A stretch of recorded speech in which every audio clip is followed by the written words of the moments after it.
Have you ever noticed that in some belief systems, almost everything can be interpreted as proof that the system is true? Well, that is what psychologist Robert Lifton called mystical manipulation. And this is part 2 of an overview of the 8 methods of control that are outlined in Robert Lifton's book, Thought Reform and the Psychology of Totalism, that he wrote in 1961. I'm reviewing these 8 methods and how they appear in the Church of Jesus Christ of Latter-day Saints because that's been the most obvious environment that I could identify these methods in my own life and in my experience of being devoutly LDS for 45 years and raising my family in this church.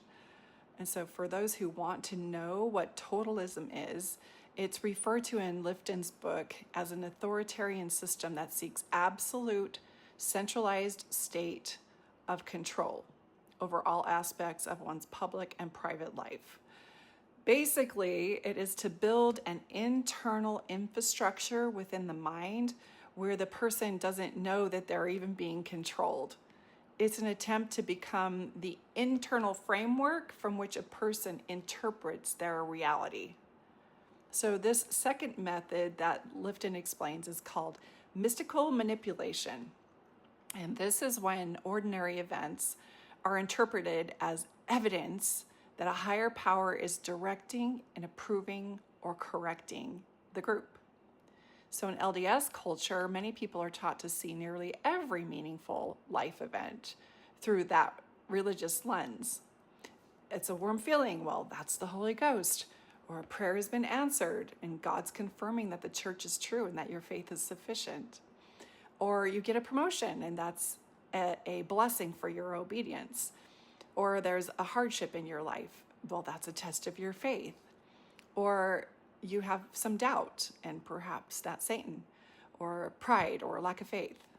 When every outcome already has a predetermined spiritual explanation, well, then it becomes much harder to ask the deeper question, and that is, could there be any other interpretation? This isn't about whether spiritual experiences are real. As humans, we are also spiritual beings, and we are all having spiritual experiences. And contrary to how my mind was fashioned under LDS influence, religious people do not have more or less spiritual experiences than other humans. So the question is, who gets to define what your spiritual experiences mean? So if the institution is consistently providing the interpretation before you even have a chance to discover your own, well, then your inner life, your spiritual life, can slowly become dependent on the institution's framework. You don't even know that this is happening. And for many who leave the LDS Church, one of the most surprising parts of deconstruction is realizing that they aren't just reevaluating the doctrines. No, they're also learning to trust themselves to interpret their own experiences. And until you leave, well, this awkward process of interpreting your own spiritual world isn't something that you ever expected would have to happen to you. But it's just another subtle indicator that your internal senses have been hijacked. So when you leave the church, you actually get to enter into the mystery of your own inner world without all this overhead speaker, if you will, telling you what it all means. And that can seem both freeing and daunting because, like, what if you get it wrong? But the better question is, who gets to define your spiritual experiences? You do. So when I was LDS, it was like every positive outcome was proof that I was living in accordance with the gospel. And then every unfortunate event was kind of like framed as this trial that required more faith or more obedience. So here's another strange thing that happens after people leave. Their loved ones who are still in their life, they tend to observe their life and they create meaning for them. For example, they don't have any context to understand why or how a person could possibly feel better or become a better person or be happier after leaving. And so they assume that people are in denial when they say that they are happier for leaving. They don't believe it. And when hard things happen in their life, it's not just a trial. Now it's framed as evidence that the Lord's not happy with their decision to leave, or it's a sign of their lack of faith. So one way that I watched mystical manipulation happen quite often was in general conference. I mean, people. Well, it's a whole 10-hour conference for me because I was that girl. But it's rich with story upon story of how obedience brought blessings and safety, and how disobedience brought challenges and loss of blessings. And now when I listen to general conference messages, they feel like first of all, they're talking to a third grader, but I can hear the manipulation so clear now. And what I understand now is that life has both hardship and joy, and it has very little to do with my obedience to the church. We are naturally well equipped to internalize each challenge and learn deep human lessons without the internal narrator that's always assigning it to obedience or faith. In fact, being able to interpret our experiences without categorizing it through the lens of our church, it expands our ability to learn. We become more curious, and it's more powerful to discover infinite possibilities and why things happen. Mystical manipulation is when an external source tells you how to frame what's happening in your life, rather than allowing you to engage your organic senses and observe life's mysteries. It just keeps people under control by convincing them that they know why things happen, rather than inviting them to explore the possibilities. So there's something really strange. And those of you who leave church and visit family after a stretch of time has passed, you know what I'm talking about. It's like you can hear how they're interpreting everything through the lens of doctrine. And it almost seems like this cage has been put over their mind of what was intended to be mystical or curious, and it like stops them from any other interpretation. You don't realize that that's how you were thinking until you give yourself this freedom to see it any other way. And there's some other examples that other former members and myself can identify in our church experience. So I've listed these down. One, people often say that they had a prompting, or they felt prompting, and that means everyday decisions become attributed to having this divine guidance. And this makes it difficult to distinguish between intuition or coincidence or emotion and religious conditioning. And that's why in the reconstruction process that I do with my coaching is so important, so that a person can be able to distinguish between those senses, and it heightens their ability to navigate life. Another way this is done is in testimony meetings. We constantly hear these stories where positive outcomes are framed as evidence that the church is true, and it's reinforcing a shared interpretive lens. It's your testimony. So another thing that we recognize is the burning in the bosom, and that's a particular internal feeling. It's taught as evidence that the church is true. While familiar feelings in other religious traditions with other people, they're also explained that their religion is true. Another one is patriarchal blessings. You're taught that this is a revelation from God, and it's designed to help shape your life and your decisions and your identity for decades. But when life doesn't really unfold according to the prophecy of your patriarchal blessing, well, then people can get pretty distraught. Another thing is they talk about their church callings. Members are taught that leaders receive revelation about who should fill specific roles.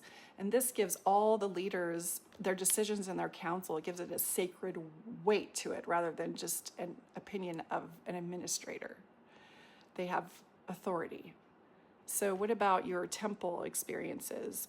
And your access to the temple is always based on sacred ordinances and covenants, and it's always linked to your spiritual worthiness. And this makes your ability to participate in the temple feel like it's this exclusive divine, you have the exclusive divine approval, when in reality it's because you answered affirmative to all the interview questions, and those questions are to affirm to the church that you're complying with the program. It doesn't mean, it doesn't assess your worthiness, it assess whether you're sufficiently ready to go into their temple and receive more programming, in my opinion. So another way that they use mystical manipulation is using the term the adversary or the destroyer. And this makes experiences really that cause confusion or doubt or any kind of criticism. It's interpreted as a spiritual attack rather than just a part of ordinary human questioning. Another way mystical manipulation is used is in the idea that the prophet will never lead the church astray.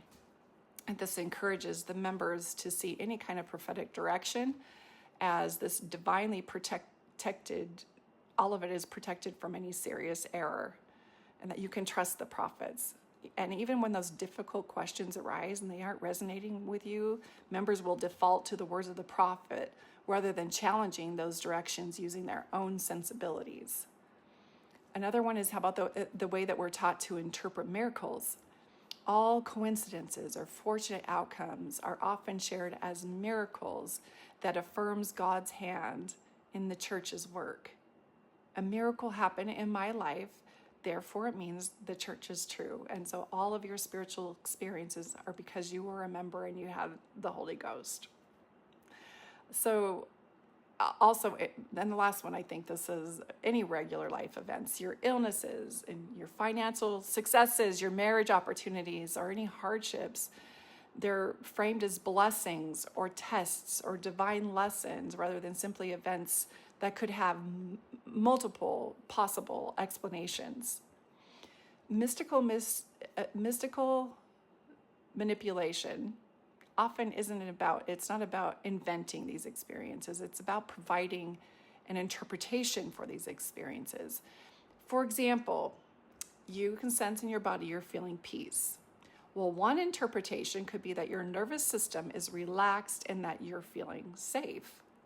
Another interpretation could mean that what you're hearing right now aligns with your values. And by the way, all humans, when they hear something that aligns with their values, they can experience a natural body response called goosebumps. Some people call them God bumps. Another interpretation could be that you're simply feeling connected to something larger than yourself.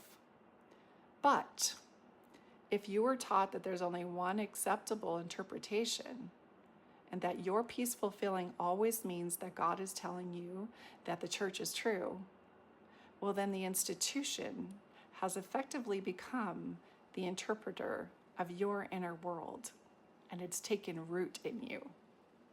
And that distinction is subtle.